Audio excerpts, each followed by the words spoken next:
All right, folks. So this is going to be part three of the series, the little mini series, if you would, that I've been doing concerning Deuteronomy 28 and verse 68 concerning the Hebrew Israelites and the doctrine they teach on this passage.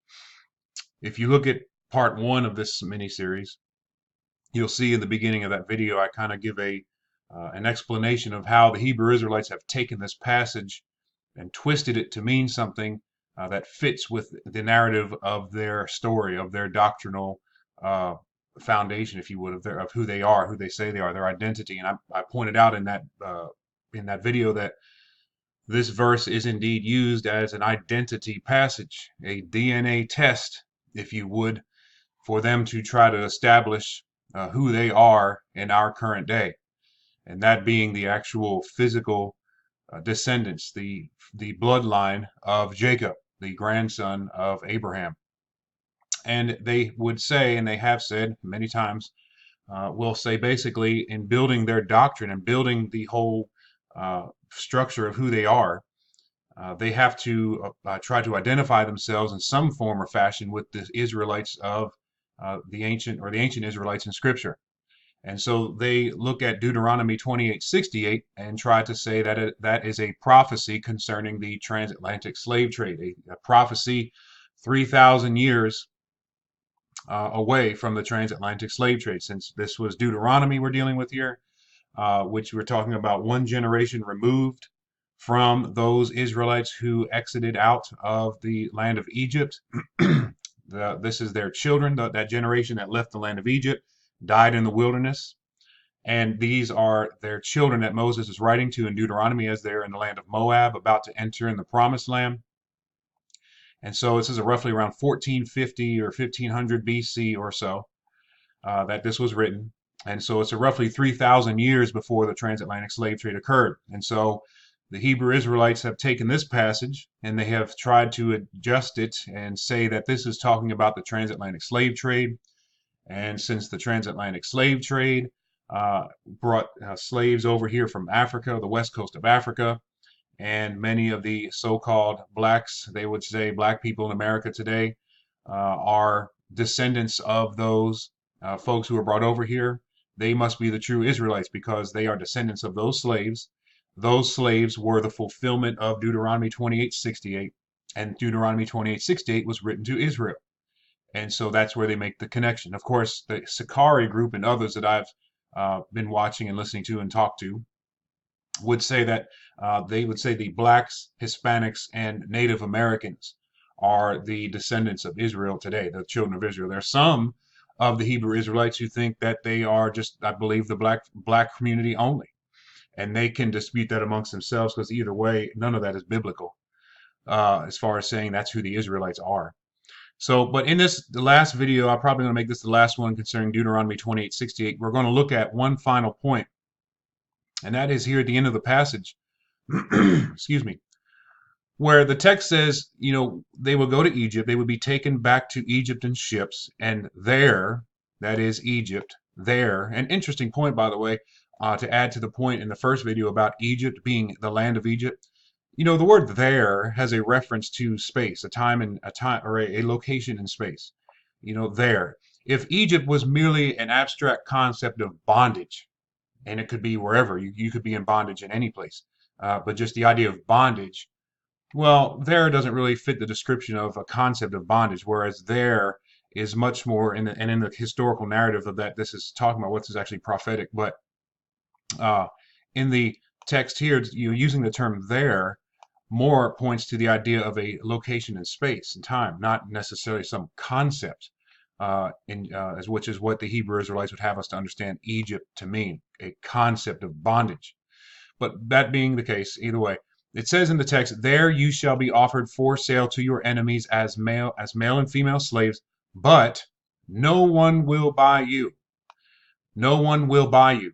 Now remember, this is supposed to fit the transatlantic slave trade. And of course, we know in the transatlantic slave trade, slaves were indeed bought.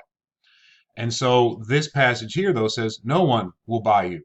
So that creates a glaring contradiction to the historical narrative of the transatlantic slave trade. So what do the Hebrew Israelites say in response to that? Well, they say the term that's translated by, the verb that's translated by, doesn't really mean buy. It really means what? Redeem is what they said. No one will redeem you. That's how we're supposed to understand the text. Excuse me.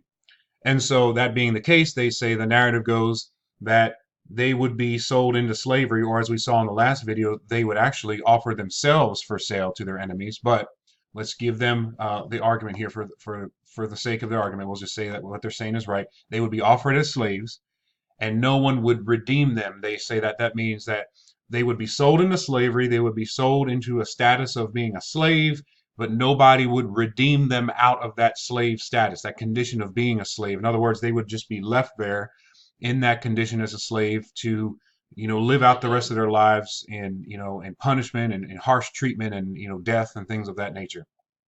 And so that's what we want to look at in this video here briefly, is and ask the question, when if the translation says buy, if the King James says translation says buy, as well as the New King James, and a host of reputable translations have it as buy, why should we understand the term to be understood as redeem instead? So let's look at the text here and look at it more detail here in Deuteronomy 28 and verse 68. Again, we'll go look to our interlinear text here, the Masoretic text. The Hebrew word that is translated as "no man shall buy you" is from the root word qanah. Strong's 7069. If you look at that term, here we are here. That's the root form. Remember, we discussed in the last video the mistake that the Hebrew Israelites often make when it comes to translating terms or understanding what the text is saying. They say, well, look at the root form and assume that's what's in the text of Scripture, but that's not always the case. Numerous times, a word has stems added to it and inflections which adjust and modify the meaning or how the word is supposed to be understood by the reader. And they will just look at the root term instead. But anyways, that's another story.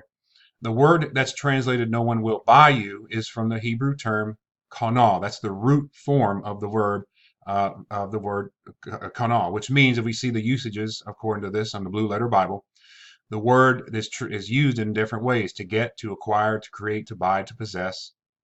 And these are the different stems, the kal stem, nifal, and hifil. We see that it can be used in these senses as well. Now we come down here to, actually I went past it already, there it is. That term, the root form, well, not in the root form, but that verb appears in multiple forms 84 times in the Hebrew text. And we see it translated 46 times as buy, 15 times as get, and you see the different numbers of times it's translated into these certain terms here. And then we come down to this one here. It is translated as redeemed. That's true. Nehemiah 5 and verse 8 is an example of it being translated as redeemed. But what's interesting is the great majority of the time this word that is qanah is translated into English. It's not referring to the idea of redeeming. It's referring to the idea of buying, getting, purchasing, buying, possessor. And so the question I would ask the Hebrew Israelites is, why, when we see this word translated numerous times as the word buy, that's what the translators use, and that's what reputable translations, I say reputable because there are some reprehensible translations out there. And so amongst those who are credible, amongst those who are reputable, we don't find redeemed being used. We see buy in Deuteronomy 28:68. So if those translations have that way, and if that's the great majority of the times that word is translated as buy in that text, why should the Hebrew Israelites give us sway in our minds in having us to understand the term as redeemed instead? And on top of that, I found it interesting that there is actually another word that is translated for redeemed, and that is the Hebrew word ga'al. If I can get there real quick. I believe it's in, let's see, Leviticus 25. We'll go there right now. Leviticus 25, here we go.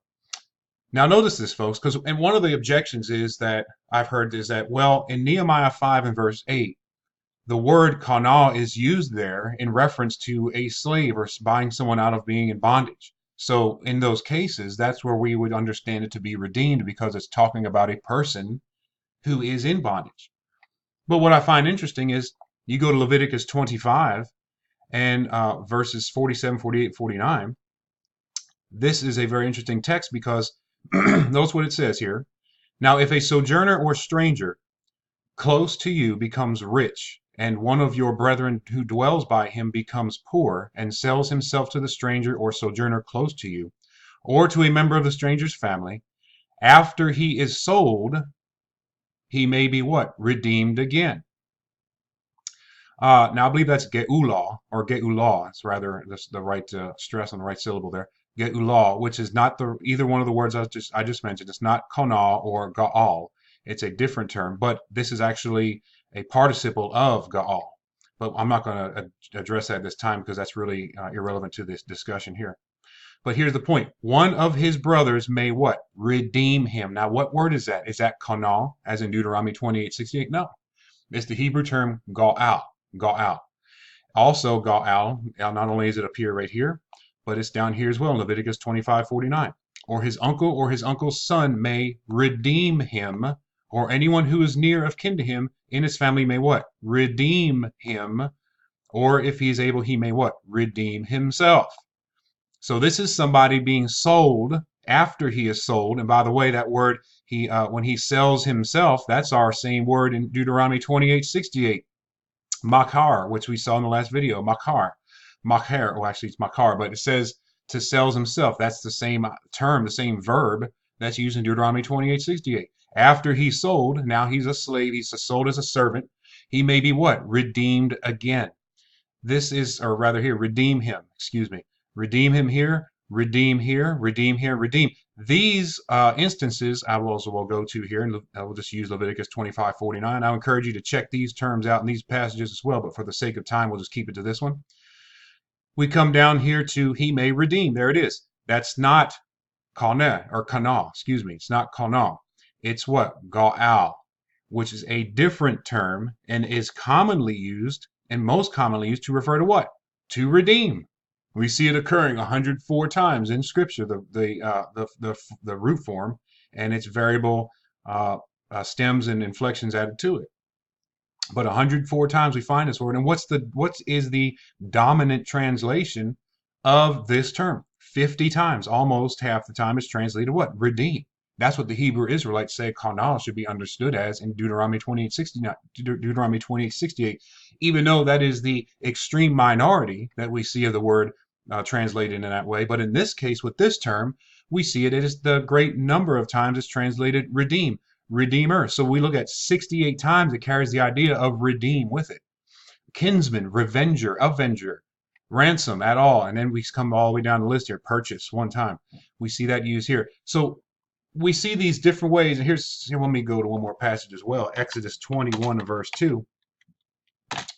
Where the text points out here, if you buy a Hebrew servant, this is the Hebrew term eved, which is the word that's translated in Deuteronomy 28:68 as slaves or bondwoman. You know, that's the the same term. If you buy, that is what term in the Hebrew? If you buy, qanah, there's our word in Deuteronomy 28:68. If you buy a servant, he shall serve 6 years. So again, we see qanah being translated as buy with regard to a slave, which is how we see it in Deuteronomy 28:68. Same term, eved, a bondwoman, or bondman, a slave, a servant. So when we look at what we have here, we see that Hebrew Israelites are using a term in Deuteronomy 28:68 and saying it should be understood as redeem, when the great majority of the times it's understood and translated as buy, when instead there is actually a Hebrew term, ga'al, which is understood and translated largely as to redeem and is used of redeeming people out of bondage. But Deuteronomy 28:68 in the Hebrew text does not have that word there, which is the one that is most commonly used for redeem. Instead, it has a word that is most commonly used for buy. But instead, the Hebrew Israelites say, no, we're supposed to understand this as redeem. Folks, I think the Hebrew Israelites have missed it. I think they're begging the question here and assuming the transatlantic slave trade, and that's why they're wanting you to understand the word as redeem instead of buy. The text says what it says, that they were sold as slaves, or they would sell themselves, but no one would buy them. Check it for yourselves and have a nice day. Take care.